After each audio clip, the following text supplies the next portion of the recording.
Have you ever felt like a ghost haunting your own life? Like someone could look right through you and never truly see you? For years, Aubrey Lewis was just a whisper in her own existence. Her fiancé, Lucas Sterling, had sculpted her into a shadow, ashamed to introduce her to his world of old money and power. He'd whisper that she was too simple, too unpolished for his elite circle, making her believe that her only value was in her quiet grace. But Lucas had made a fatal mistake. He had not broken her. He had awakened a sleeping lioness. On this night, at the most exclusive charity gala in New York City, everything was about to change. And when she emerged in a dress the color of liquid fire, no one, not a single soul, could look away. If you've ever been underestimated, stay until the very end, because this story will move you to tears. Manhattan's Upper East Side was waking up with its usual symphony, the distant wail of sirens, the muted clang of a trash truck, and the hushed gossip escaping from luxury high-rises. In his sleek penthouse overlooking Central Park, Lucas Sterling stood as the embodiment of effortless control. At 31, he was the heir to a financial empire, a man with platinum blonde hair, perfectly coiffed, and eyes as cold as a winter sky. He was always impeccable, always 3 steps ahead. And at 28, Aubrey Lewis, with her warm brown hair and honey-colored eyes, was simply sufficient. "Honey, could you sit this one out?" Lucas's voice drifted from his study. "It's an important business dinner with international investors. You know how these things are. I need to make the right impression." Aubrey felt the familiar knot tighten in her stomach. It was the 4th time this month he had excluded her. She walked to the window, gazing at the glittering lights of the city below, and wondered if she, too, could ever shine with such intensity. "But Lucas," she murmured, pulling at the sleeve of the simple beige sweater she had chosen for the evening. "I thought maybe this time." "Aubrey, please." He appeared in the doorway, a vision in a $1,000 Italian suit. His icy blue eyes held that expression she had come to dread, a mixture of pity and mild irritation. "You don't understand this world. These men are used to women with more presence. You're beautiful in your own way, but you just don't have the glamour these situations require."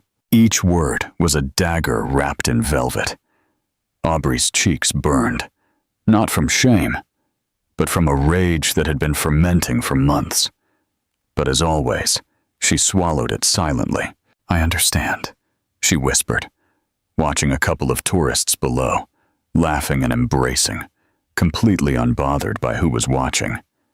"It's just, we've been engaged for 2 years. People are going to start asking why you never bring me anywhere." Lucas sighed theatrically, walking over to take her hands. His fingers, always cool, were a stark contrast to her own. "My love, don't you see how lucky you are?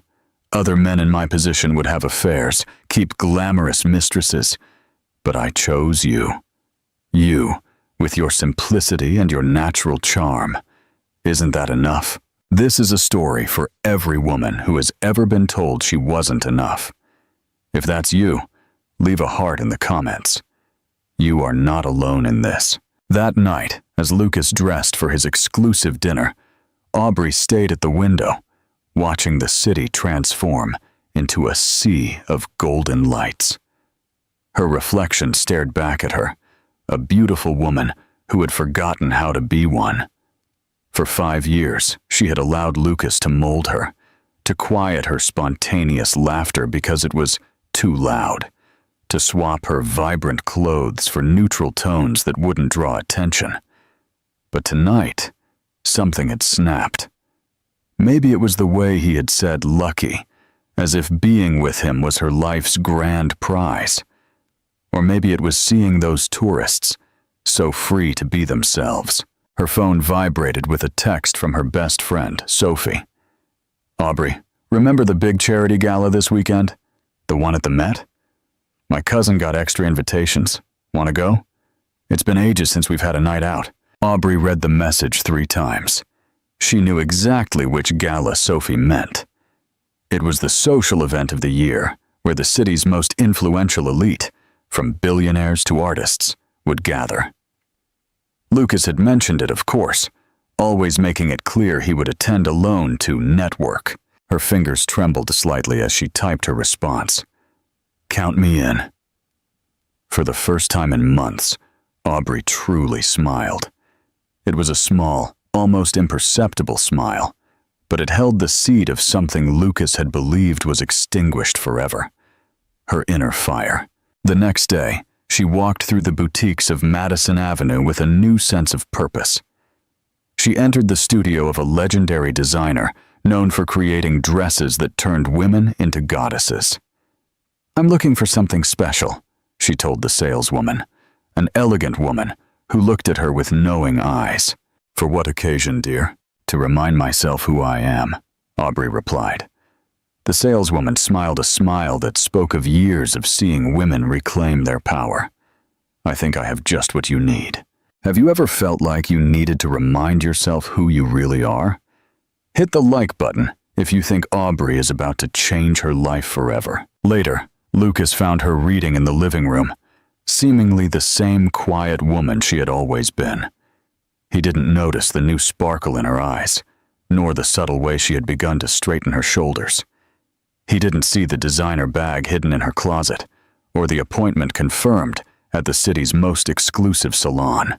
On Saturday morning, while Lucas was gone to take care of a few things before the gala, Aubrey's heart pounded like a war drum as she walked into the salon. "Tonight, when you walk in wherever you're going, we want the world to stop," said Carla, the head stylist, as she studied Aubrey's face. "You've been hiding your natural beauty. Today, we're going to set it free." For the next 4 hours, Aubrey underwent a transformation that was as much spiritual as it was physical. Her waves were sculpted into an elegant yet sensual updo, and her makeup enhanced her eyes with a smoky look that intensified her gaze. Her lips were painted a deep coral, perfectly complementing the dress that waited for her at home. When it was time to get dressed, Aubrey walked to her closet with firm steps. There it was, the coral masterpiece. It was a work of art, a creation that embraced every curve of her body without being vulgar, with a flowing drape that suggested power in every movement. The color seemed made for her, making her glow as if lit from within. As she fastened her grandmother's pearl earrings, Aubrey looked in the mirror and, for the first time in years, recognized the woman staring back. This was not the dull shadow Lucas had created. This was the real Aubrey. Strong, beautiful, radiant. Her phone buzzed with the text from Lucas. "We'll be out late. Don't wait up." Aubrey read the message and smiled. For the first time in 5 years, she too had plans. Plans that didn't involve waiting for him, hiding, or being invisible. She took her clutch and walked to the door. New York was waiting, and tonight, she was ready to shine. The Metropolitan Opera House stood like a modern jewel in the heart of the city, its facade shining under the night lights. Tonight, the masterpiece was the stage for the most important social event of the year, the annual gala. Rolls-Royces and Bentleys lined the entrance as photographers from exclusive magazines captured the arrival of New York's elite. Aubrey arrived in a private car. As it pulled up, she felt her heart pound. But it wasn't fear. It was pure anticipation. "Miss," the driver said, looking at her in the rearview mirror. "If I may say, you're going to own this city tonight." Aubrey smiled, adjusting the silk gloves that completed her look. "I hope so." The car door opened, and a doorman offered his hand. The moment her heels touched the red carpet, a hush fell over the crowd. Flashes began to fire in her direction as people's murmurs died down. All eyes converged on her. The coral dress moved like liquid fire with every step, its vibrant color a dramatic contrast to the sea of black and navy that dominated the event. She wasn't just beautiful. She was magnetic. It was impossible not to look at her. Have you ever felt that moment when you know everything is about to change? Leave a comment if you think Aubrey is living her power moment. Sophie was waiting for her at the entrance, a vision in a midnight blue gown. But when she saw Aubrey, her eyes filled with tears of emotion. "Oh my God, Aubrey," she whispered, taking her hands. You're absolutely radiant. What did you do?" "I reminded myself who I am," Aubrey replied, her voice now filled with a new firmness, a confidence that had been dormant for years. They moved through the lobby, and the architecture seemed to be designed specifically to enhance Aubrey's beauty. Every detail conspired to make her the center of a living work of art. The main hall was transformed into a dream garden. Flower arrangements of white roses and orchids hung from the ceiling, while floating candles created an intimate atmosphere. A chamber orchestra played classical music, and waiters in impeccable uniforms served champagne and canapés. But none of that magnificence mattered, because every eye was on the woman in the coral dress. "Who is she?" Aubrey heard a distinguished older woman whisper to her companion. "I don't recognize her," a man with a European accent replied, "but she's absolutely striking." Aubrey walked through the room with a natural grace that had been hidden for years. Every step was a statement, every smile a revelation. She stopped, discreetly observing the crowd. And then she saw him. Lucas was at the opposite end of the room, impeccable as ever, in his Tom Ford tuxedo, surrounded by a group of older men who hung on his every word. But what made Aubrey's heart stop wasn't seeing him, but seeing the woman by his side. She was tall, blonde, with the kind of cool, calculated beauty seen on the covers of magazines. Her black dress was impeccable, but predictable, and the way she hung on Lucas's arm spoke of a familiarity that hadn't begun tonight. Sophie followed her gaze and immediately understood. "That's my fiancé," Aubrey finished. But strangely, she didn't feel the pain she had expected. Instead, she felt something far more powerful. Clarity. She watched as Lucas laughed with the blonde woman, as he whispered in her ear, and introduced her with the pride he had never shown for Aubrey. The way he touched her, protective and possessive, was identical to how he had acted with Aubrey during the first months of their relationship, before she had begun to embarrass him. "How long do you think this has been going on?" Sophie asked, her voice tense with indignation. Aubrey took a glass of champagne from a passing waiter's tray and drank slowly, savoring the golden bubbles. "Probably months," she replied, with a calmness that surprised even herself. "Maybe years. The signs were always there. I just didn't want to see them." At that moment, as if he had felt her gaze, Lucas turned his head. Aubrey saw the exact moment his brain processed what his eyes were seeing. Shock, disbelief, and then something that looked a lot like panic. The champagne glass slipped from his fingers and shattered on the marble floor. Hit the like button if you've ever had that moment of shock when you discovered the truth you didn't want to see. The blonde woman followed Lucas's gaze, and when she saw Aubrey, her expression went from confident to confused. It was obvious she knew exactly who Aubrey was, which meant Lucas had talked about her. He had likely described her as the simple woman he was engaged to out of convenience, the one who never accompanied him to events because she wasn't glamorous enough. Lucas quickly excused himself from his group and began to walk toward her. But Aubrey was no longer where he had seen her. With a feline grace, she had moved through the crowd, leaving a trail of admiring glances and whispers of curiosity. "Excuse me," an older, distinguished man with gray hair approached her. "May I introduce myself? I'm Edward Miller. I don't believe we've met before, and believe me, I would remember someone like you." Aubrey extended her hand elegantly. "Aubrey Lewis, a pleasure." "The pleasure is all mine, Miss Lewis. May I ask what you do? Are you an actress? A model?" You have an absolutely magnetic presence." Before Aubrey could answer, another voice joined the conversation. "Edward, I see you've already met the most beautiful woman at the gala." It was Victoria Caldwell, one of the city's most influential socialites. "Darling, your dress is absolutely divine. Is that a custom piece?" "It is," Aubrey replied, feeling the conversation envelop her naturally. "I have to admit, it's the first time I've worn a custom design." "Well, it should be the first of many," Edward interjected. "Would you be interested in accompanying me to the next opera gala? My wife passed away last year, and I must admit, I miss having an elegant arm candy for these events." More people began to approach the small circle that had formed around Aubrey.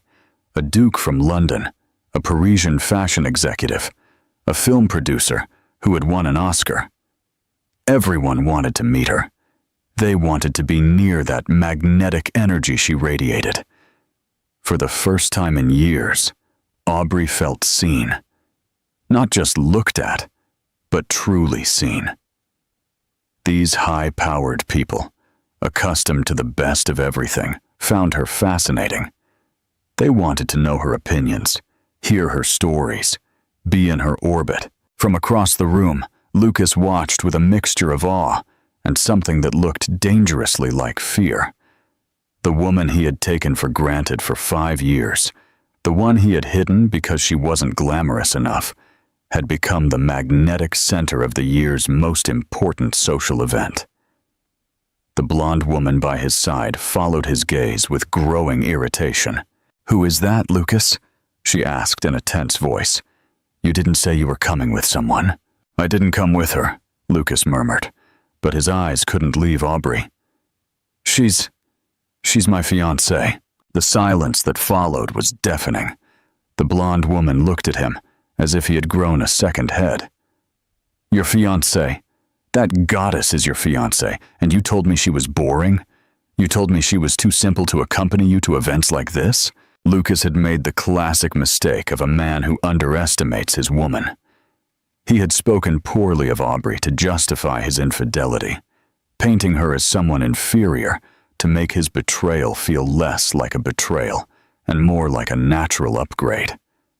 But now, seeing Aubrey shine like a star in the middle of the most exclusive room in the city, surrounded by European elite who were literally lining up to talk to her, Lucas realized the magnitude of his error. He hadn't underestimated a simple woman. He had betrayed a queen who had simply forgotten her crown. If you think Lucas is starting to realize what he's losing, hit the like button on this video. The story is just beginning. The orchestra began to play a waltz, and Edward Miller extended his hand to Aubrey. "Will you grant me this dance, Miss Lewis?" Aubrey smiled, a smile that held years of lost dances, of rejected invitations, of nights spent waiting alone while her fiancé danced with more appropriate women. "It would be an honor, Mr. Miller."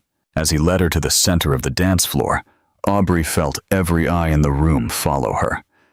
The coral dress moved like liquid fire under the crystal chandeliers, and for the first time in 5 years, Aubrey Lewis was not invisible.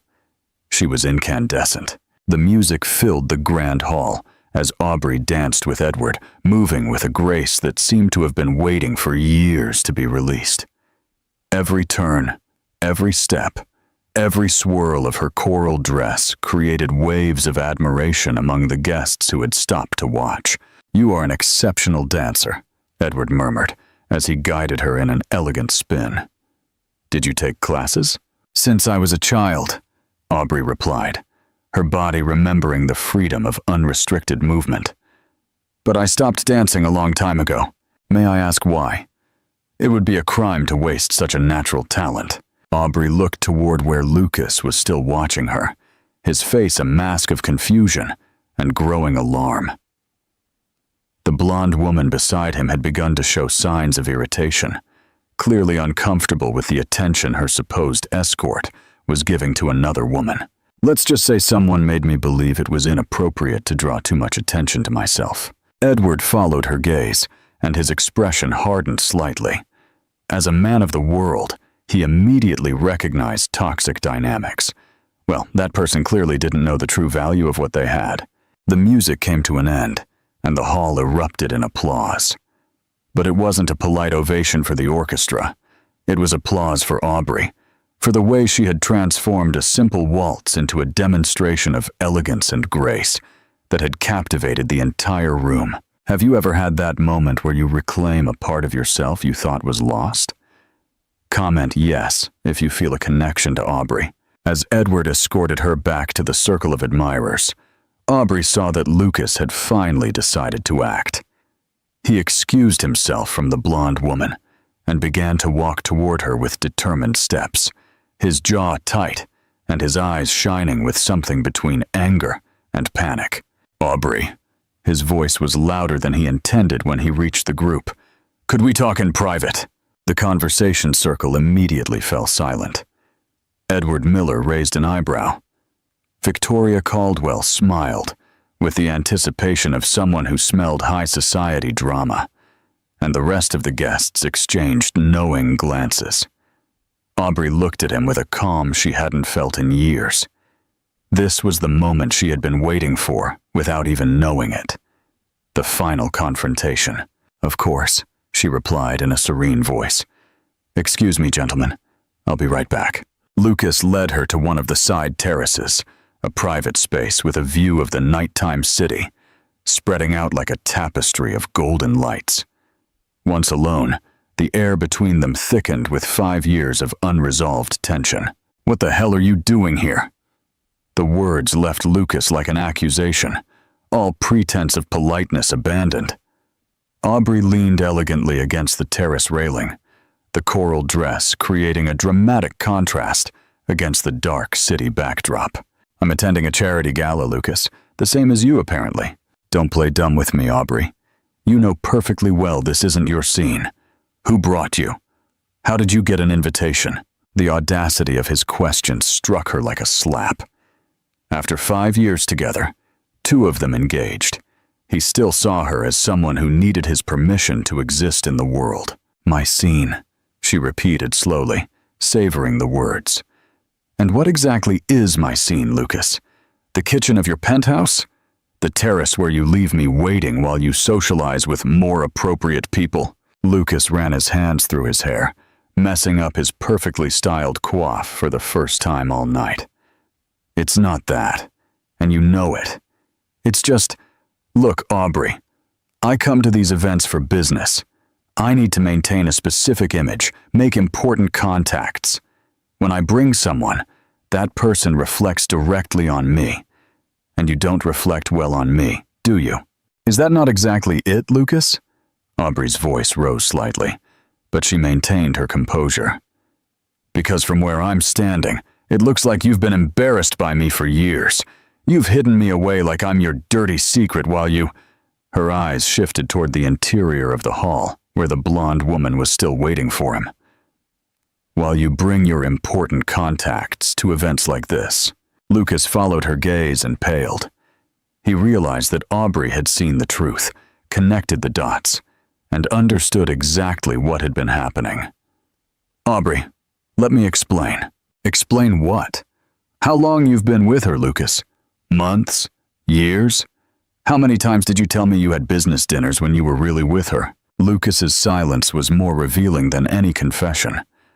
Aubrey felt the last pieces of the puzzle fall into place. The whispered phone calls, the sudden trips, the nights he came home smelling of a different perfume he attributed to female clients. Hit the like button if you think Aubrey is finally seeing the whole truth. Sometimes the lies all fall apart at once. 6 months, Lucas finally admitted, his voice barely a whisper. But Aubrey, you have to understand, Isabel is different. She comes from my world. She understands the expectations. She knows how to behave in these situations. With you, I always had to, what, be ashamed of me? Protect you, he exploded. Protect you from a world that can be cruel to people who don't understand its rules. Do you think I haven't seen how some of those women can tear apart someone they consider inferior? I was protecting you from humiliation. Aubrey looked at him as if she were seeing him for the first time. The audacity of his twisted logic left her momentarily speechless. You were protecting me? Her voice was dangerously low. By keeping me hidden, like I was something to be ashamed of, while you built a parallel relationship with a woman you considered worthy of appearing in public with you. It's not that simple. It's exactly that simple, Lucas. Aubrey straightened up, and for the first time in their conversation, he had to look up to meet her eyes. For 5 years, you made me believe that I was the problem, that I was too simple, too common, too insufficient for your sophisticated world. You convinced me I should be grateful that a man like you would tolerate me. Aubrey, I'm not finished. Her voice resonated on the terrace, filled with years of pent-up frustration. You made me change everything about myself. My clothes, my friends, my passions. You turned me into a dull version of myself because you decided the real Aubrey wasn't enough for you.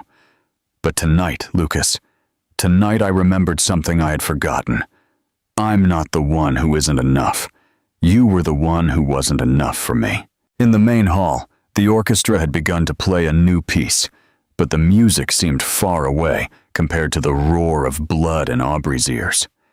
Years of pain, of self-doubt, of minimizing herself, were finally finding their voice.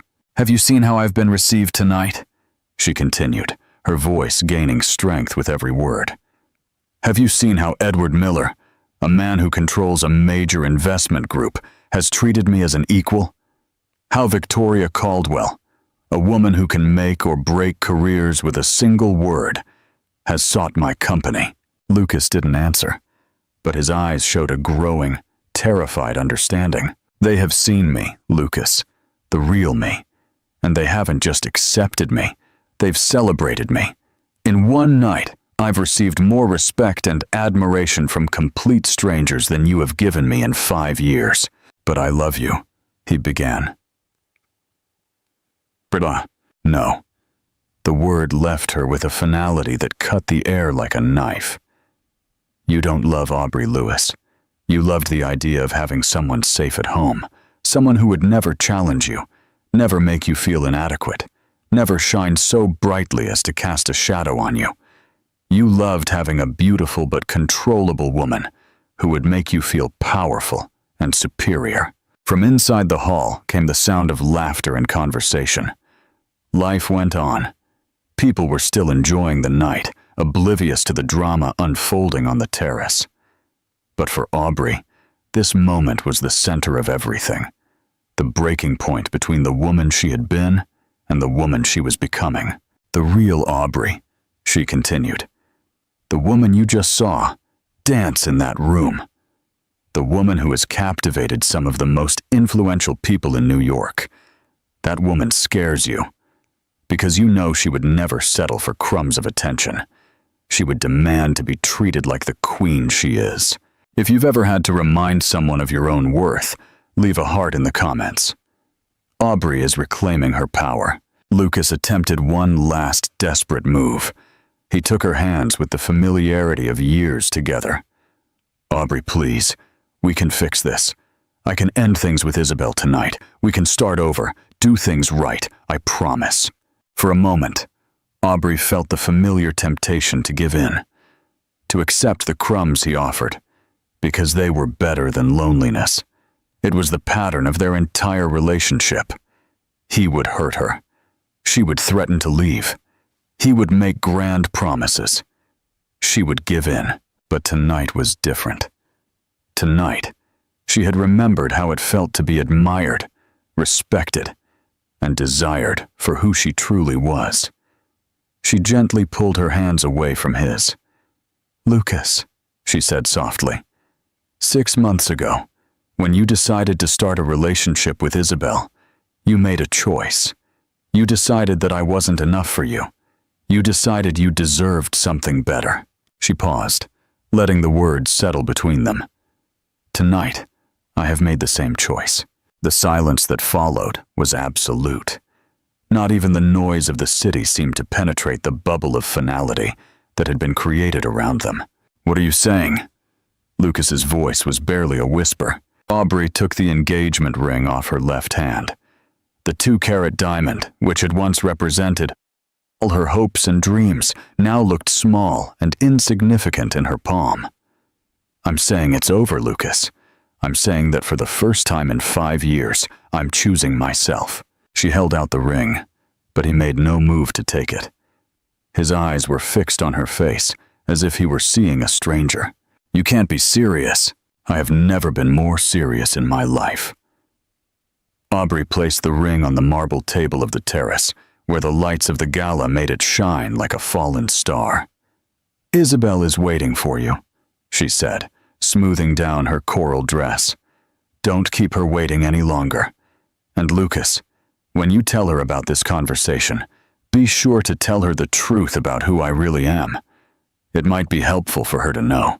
Without waiting for a response, Aubrey walked toward the door that connected the terrace to the main hall. Every step was an affirmation, every movement a declaration of independence. "Aubrey!" Lucas's voice followed her, desperate now. "You can't just leave. We have a life together. We have plans." She stopped at the threshold without turning back. "We had your plans for my life, Lucas. That's very different." And with those words, she returned to the hall, where Edward Miller was waiting for her with a warm smile and a fresh glass of champagne. "Everything all right, dear?" he asked, with the discretion of a gentleman who had lived long enough to recognize a significant moment. "Everything is perfect," Aubrey replied, taking the glass and drinking deeply. "Where were we in our conversation about the next opera season?" As she re-entered the elegant and intellectually stimulating conversation, Aubrey felt something she hadn't experienced in years: pure freedom. On the terrace, Lucas stood beside the abandoned ring, finally comprehending the magnitude of what he had just lost. He hadn't lost a compliant woman he could mold at will. He had lost a queen who had finally remembered her crown. 3 months later, the rise of a queen. The April sun danced on the waves of the Hudson River as Aubrey walked along the Brooklyn waterfront, which had been transformed into one of the city's most elegant spots. She wore a white linen dress that floated in the sea breeze, and her steps had that natural confidence she had rediscovered that night at the gala. 3 months had passed since the gala. 3 months that had changed her life in ways she could never have imagined. Her phone buzzed with a message from Sophie. "Ready for your big day? See you at the hotel in an hour." Aubrey smiled, tucking the phone into her designer handbag, a gift she had bought for herself last week. Today was the official launch of Aubrey Lewis Consulting, her new company specializing in corporate image and public relations for international businesses. The idea had come to her 2 weeks after the gala, when Edward Miller had contacted her for advice on a PR crisis. "You have a natural insight into how people perceive things," he had told her. "And after seeing how you transformed the entire energy of that gala just with your presence, I know you have the talent to help others do the same. Have you ever discovered a talent you didn't know you had?" Hit the like button if you believe in new beginnings. The first case had been a resounding success. Edward had implemented all her suggestions, and the crisis had not only been resolved, but the company had emerged stronger. The news spread through New York's business circles like wildfire. Victoria Caldwell had been the second to contact her, followed by the English Duke she had met at the gala, and then by a chain of referrals that had turned what began as a favor into a thriving business with a 3-month waiting list. Aubrey had rented a chic office on Madison Avenue, just 2 blocks from the penthouse she had once shared with Lucas. It was ironic that her new life was unfolding so close to her old one, but there was something deeply satisfying about that proximity. Every day, as she walked to her office, she passed the places where she had once felt invisible. Now, she walked as a completely transformed woman. Her phone rang. It was a call from London. "Miss Lewis, my name is Marguerite Dubois. I'm the Director of Communications for International Lux Group. Edward Miller has told me wonderful things about your work. We have a delicate situation that requires exactly the kind of insight he described. Of course, Madame Dubois. How can I help? Would you prefer to speak in person? Would you be willing to come to London next week? All expenses covered, of course, plus our usual fees for international consultations. Aubrey looked towards the Hudson, where luxury yachts bobbed gently at the piers. 4 months ago, a sudden trip to London would have required Lucas's approval, a discussion about whether it was appropriate for her to travel alone, a series of worries about what it would look like for his fiancée to have a life of her own. I would be delighted to meet with you. Is Tuesday morning convenient? After finalizing the details, Aubrey continued her walk, stopping at one of the elegant cafes that lined the water. She ordered an iced coffee and sat on the terrace, watching people come and go. Aubrey? She turned to find a familiar face. Isabel, the blonde woman on Lucas's arm that night at the gala. She looked significantly less polished than the last time Aubrey had seen her, with dark circles under her eyes and a tension in her shoulders that spoke of recent stress. Isabel, Aubrey replied with neutral courtesy. How are you? Can I sit with you for a moment? Her voice held a vulnerability Aubrey hadn't expected. Of course. Isabel sat down, ordered an espresso, and for several minutes, neither spoke. Finally, the blonde woman broke the silence. I wanted to apologize, she said without looking directly at Aubrey, for what happened, for my part in all of it. Aubrey studied her face. There was no trace of the arrogant confidence she had shown at the gala. How are things with Lucas? Aubrey asked, though she already suspected the answer from Isabel's appearance. A bitter laugh escaped the other woman's lips. He ended things with me 3 weeks ago. Apparently, I was no longer what he needed in his life. She made air quotes with her fingers. Can you believe it? After 6 months of promising me he was going to leave his fiancée for me, after I ended my own relationship for him, he just discarded me. Aubrey felt a wave of unexpected compassion. She recognized the pain in Isabel's voice because she herself had felt it for years. Can I ask you something? Isabel continued. That night at the gala, the way you looked, the way you acted, were you always like that? Because Lucas had described someone completely different to me. Have you noticed how people who hurt us often end up repeating the same patterns? Comment if you think Lucas is showing his true nature. What exactly did he tell you? Aubrey asked, though part of her no longer wanted to know the answer. He said you were sweet, but without ambition. Attractive, but without sophistication. That he loved you, but that he needed someone who could accompany him on his social climb. Isabel looked her directly in the eye for the first time. That you didn't understand his world, and that he didn't want to hurt you by showing you what you couldn't reach. The words hit Aubrey like an echo of conversations she had with Lucas for years. It was exactly the kind of narrative he built to justify his actions. He wasn't the villain. He was the protector. He wasn't hurting anyone. He was being considerate. And you believed him? Completely. Until I saw you that night. Isabel took a sip of her coffee, her hands trembling slightly. The way the entire room gravitated toward you, the way you spoke with those powerful people as if you were one of them. I realized that either Lucas had been terribly underestimating you, or he had been lying to me about who you really were. Probably both, Aubrey replied calmly. After the gala, he was obsessed with you for weeks, constantly checking your social media, asking mutual acquaintances what you were doing, where you were working. When he found out about your new company, Isabel paused. He went crazy. He couldn't believe you had built something so successful so quickly. Aubrey raised an eyebrow. You're following my career? Obsessively. And when he started to read about your clients, about the international contracts you were getting. Isabel smiled for the first time since she had sat down. I think he finally realized what he had lost. And that led him to break up with you, among other things. It turned out that once he had full access to your penthouse again, he found some of your things he hadn't returned. Clothes, books, photographs. Isabel's voice became softer. I found him one night looking at a photo of you from years ago, before you met. You were wearing a bright red dress, and you were laughing. You looked radiant. Aubrey remembered that photo. It had been taken at a birthday party before she met Lucas, when she still wore vibrant colors and allowed herself to shine without apology. I asked him why he had that photo, Isabel continued, and he said he had never seen that version of you during your relationship, that he now realized maybe he had snuffed out that light. And what did you say?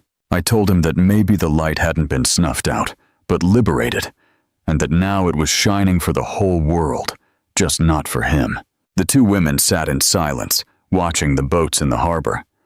Finally, Isabel spoke again. There's something else I wanted to tell you.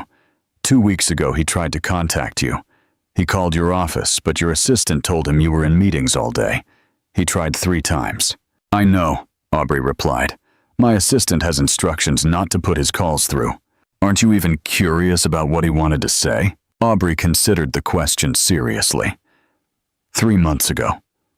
The idea that Lucas was looking for her would have sent her heart into a frantic race of hope and pain. She would have analyzed every possible reason, every reconciliation scenario. Now, she simply didn't care. Isabel, she said finally, 3 months ago, I would have given anything to get a call from Lucas begging for forgiveness. I would have run back to him without hesitation. But now, I realize that his regret has nothing to do with me. He doesn't regret hurting me. He regrets losing something valuable. Aubrey smiled, a smile that held years of wisdom gained through pain. Those are 2 completely different things. Isabel nodded slowly. You're right, and I was foolish enough to believe that it would be different with me.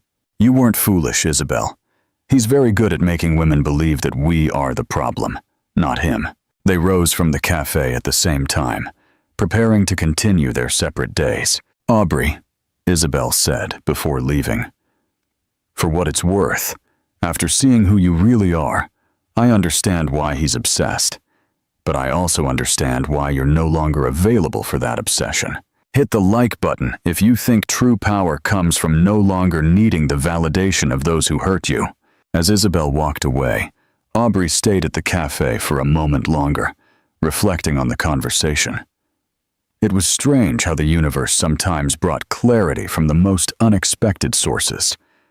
Her phone vibrated with a message from her assistant.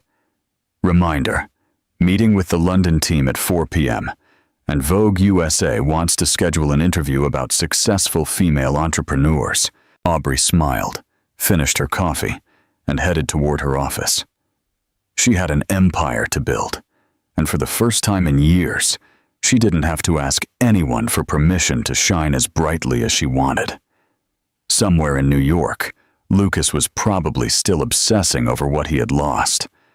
But Aubrey was no longer available to be the solution to his regrets. She was too busy being the answer to her own dreams. 6 months later, the end of a chapter. The beginning of everything. The Shard stood majestically against the golden London evening sky, its lights beginning to twinkle as Aubrey walked through the city after her final meeting with the International Lux Group. Her new contract, the largest of her career to date, was signed and safely tucked away in her briefcase. She had spent the last week in London, working with the communications team of the most prestigious luxury goods company in Europe. Her proposal had been so innovative, so different from anything they had seen before, that the CEO had decided to expand the original project to include their operations in 3 more countries. As she walked through the city's most famous avenue, Aubrey reflected on the path that had led her to this moment. 6 months ago, she was hidden in the shadows of another man's life, believing that her worth depended on his approval. Now, multinational corporations were seeking her out specifically for her unique vision and ability to transform perceptions. Her phone rang with a call from Sophie in New York. "Aubrey, how was the final meeting?" "Better than I could have dreamed," she replied, stopping in front of a storefront to admire a dress that had caught her attention. They not only accepted the original proposal, they want to expand it across Europe. "Oh my God, that's amazing. Are we celebrating when you get back?" "Absolutely, although..." Aubrey looked at her reflection in the window, seeing the confident and successful woman she had become. "I think I'm already celebrating every day, just by being who I am now." Have you ever had that moment when you realize your life is finally yours? Comment free if you feel a connection. After ending the call, Aubrey decided to walk to her hotel through London's side streets, enjoying the charming architecture and the romantic atmosphere. As she passed an elegant cafe near the Thames, a familiar voice stopped her dead in her tracks. Aubrey Lewis?" She turned to find Edward Miller, the man who had danced with her that transformative night at the gala. He was sitting on the cafe terrace with another man, an older, distinguished-looking gentleman. Edward smiled genuinely as he approached their table. "What a surprise to find you in London. The pleasure is all mine, dear. Could you join us for a few minutes? There's someone I'm dying to introduce you to." The man with Edward rose courteously. He was tall, in his 50s, with immaculately styled silver hair and gray eyes that radiated intelligence and power. "Aubrey, this is Olivier Dubois, CEO of the Lux International Group." Aubrey's eyes widened in surprise. This was the man whose company had just hired her, though she hadn't met him personally during the negotiations. "Monsieur Dubois," she said, extending her hand. "It's an honor to finally meet you." Olivier took her hand and kissed it lightly, in the traditional European style. "Mademoiselle Lewis, the honor is entirely mine. Edward has been telling me about you for months, but I must admit that after working with your team this week, I understand why you are so legendary in business circles." Aubrey sat with them, and for the next hour, the conversation flowed from business to art, from travel to philosophy. It was the kind of intellectual exchange she had missed for years, the kind of conversation where her mind could expand and shine. "Aubrey," Edward said eventually, "I must ask you something I've been curious about since we met. That night at the gala, there was something in your demeanor that suggested someone who had been hidden for a long time. Am I wrong?" Aubrey considered the question, taking a sip of her wine. "You're not wrong," she finally replied. "I had spent years believing I had to minimize myself to be loved. That night was the first time in a long time that I allowed myself to be completely myself." "And what caused that change?" Olivier asked, clearly intrigued. "I realized I had been living my life on someone else's terms, and it was time to write my own." The two men exchanged a look that Aubrey couldn't fully interpret. "Aubrey," Olivier said, "would you be interested in having dinner with us tomorrow? There's a proposal I'd like to make, one that could completely change the scope of your career." That night, in her luxury hotel suite, Aubrey found herself standing on the balcony that overlooked the lights of London, reflecting on the unexpected turns her life had taken. Her phone buzzed with a message from a number she hadn't seen in months. It was Lucas. "Aubrey, I know you probably don't want to hear from me, but I need to tell you something. I made the biggest mistake of my life. I've been following your career, and I realize how blind I was. Please, could we talk? I'm willing to fly wherever you are." Aubrey read the message twice, waiting to feel something. Pain, anger, nostalgia, even satisfaction. But the only thing she felt was emptiness. Not the painful emptiness of loss, but the quiet emptiness of complete indifference. She deleted the message without replying. Hit the like button if you think true healing is when you no longer feel anything for the person who hurt you. The next day, dinner with Edward and Olivier took place at a restaurant overlooking the city. As they dined, Olivier presented his proposal. "Aubrey, we want to offer you something we have never offered anyone. a position as the global director of brand transformation for the entire Lux Group. You would be based in London, but travel all over the world, working directly with me, to revolutionize how the world's most prestigious companies communicate with their audiences. Aubrey nearly choked on her champagne. Excuse me?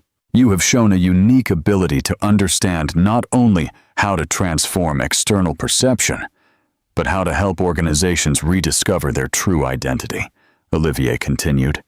That is exactly what we need in a world where authenticity has become the greatest luxury of all. Edward smiled, watching the look of astonishment on Aubrey's face. Did you know that 3 of the companies you've advised in the last 6 months have reported revenue increases of 40% after implementing your strategies? It's not just about image, Aubrey. It's about helping organizations find and express their soul. The salary would be considerable, Olivier added. But more important than that, you would have complete creative freedom and the resources to literally change how the world of luxury business communicates with itself and its clients.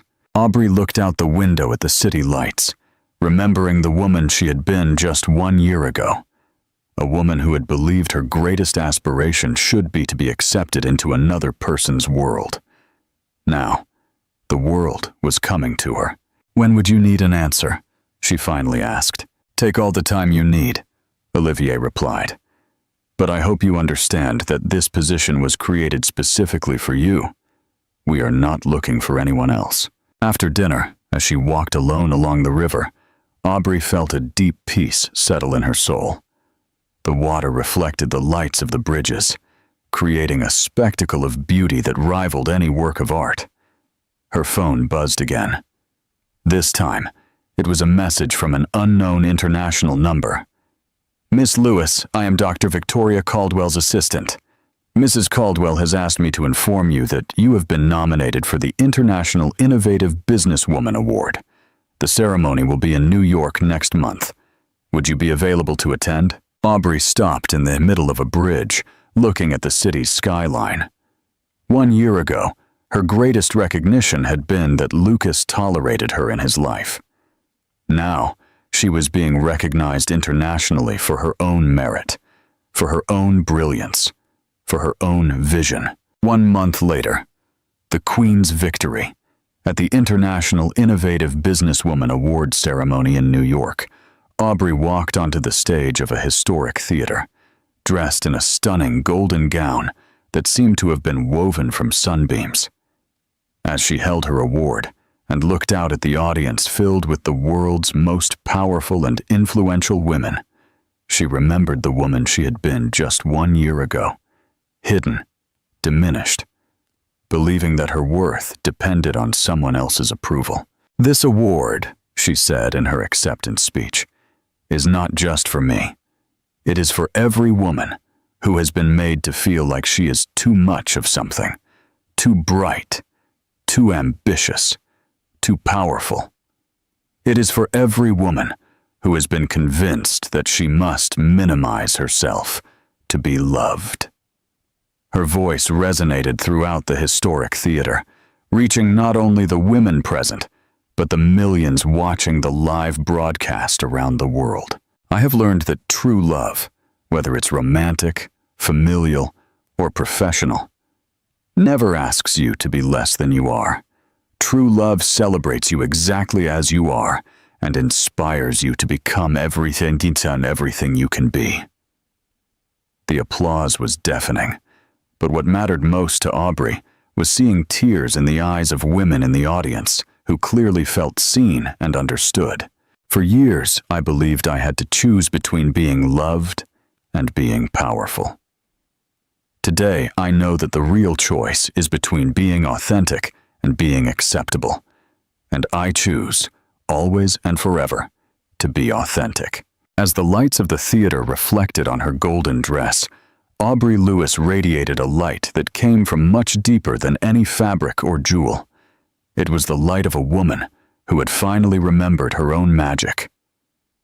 Somewhere in a New York penthouse, Lucas was likely watching the broadcast, finally understanding the true magnitude of what he had lost. But for Aubrey, he was merely a footnote in the story of her own transformation, because this story was never really about him. It was about a queen who had forgotten her crown, and the magnificent day she finally decided to put it back on. In the grand theater of life, every woman has a moment when she must decide.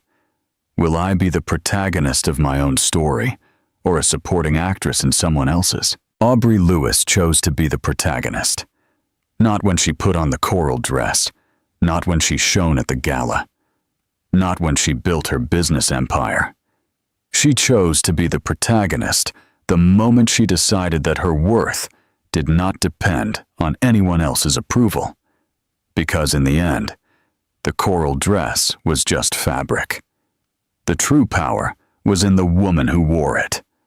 A woman who had learned that the greatest freedom is not the freedom to be loved by others, but the freedom to love yourself completely.